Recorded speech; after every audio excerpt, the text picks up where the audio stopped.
It's amazing how rapidly you can get people to communicate with you if you really listen to them first. So, for example, one thing that you might recommend to a teenager who's having a problem with his or her parent would be to sit down with them if that's possible. I mean, sometimes the communication lines are so fractured that that's not even possible. But if it is, at least if you can get that far, to sit down and say, look, what exactly is it that you would want me to do? Like if I could act the way that you want, how would that look?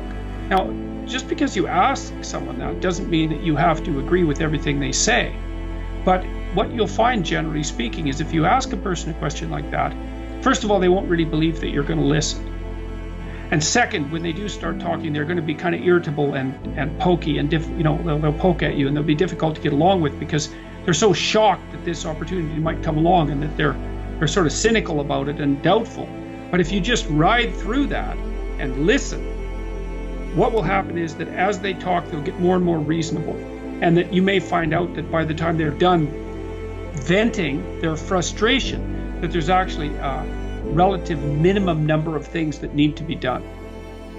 And so I would say, never underestimate the utility of listening.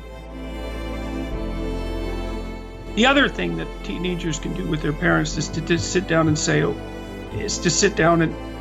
and try to make the complaints more concrete. It's like, okay, so like your parent has a bunch of complaints about exactly what it is that you're doing and how you should be doing it differently. What you want to do is get them to specify things very precisely. I wish you would come home earlier. Okay, exactly what time do you want me to come home?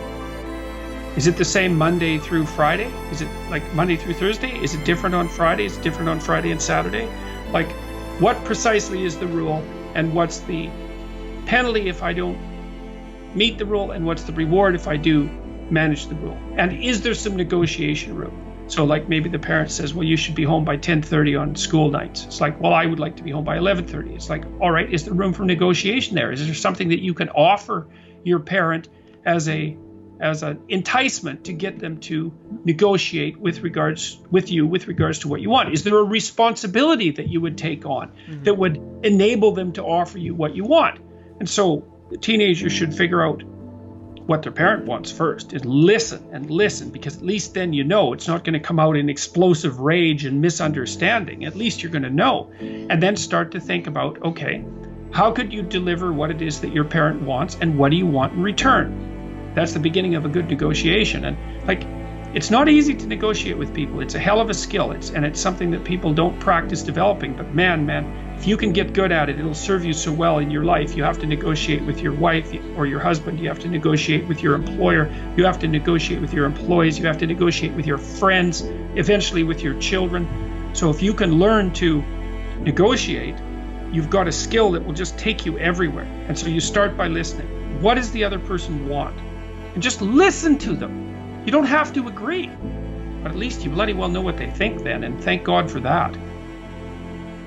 One of the things I've noticed between husbands and wives, say, is that if they want to run a functional marriage over any reasonable amount of time, they basically have to spend about 90 minutes a week talking about how things in the household are running.